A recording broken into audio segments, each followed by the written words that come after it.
بسم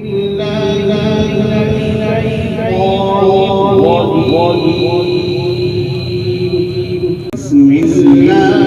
الرحمن الرحيم يا أيها المزمل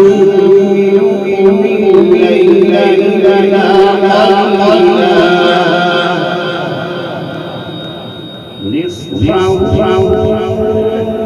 أو انقص منه قليلا أو زد عليه القرآن ترتيلا إنا سنلقي عليك قولا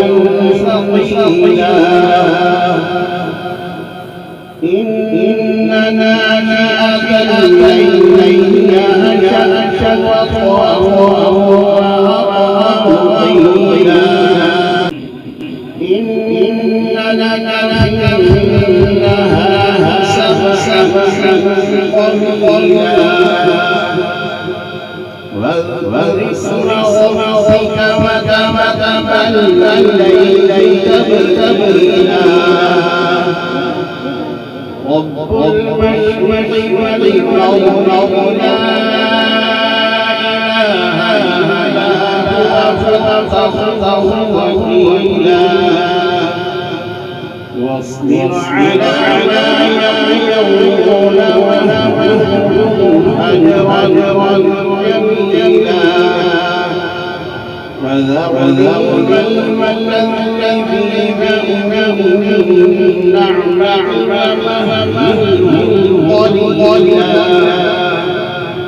إن لدينا أنكالا وجحيما وطعاما ذا غصة وعذابا أليما يوم توقف الخمر والجبال وكانت الجبال سلفا مهيلا إنا أرسلنا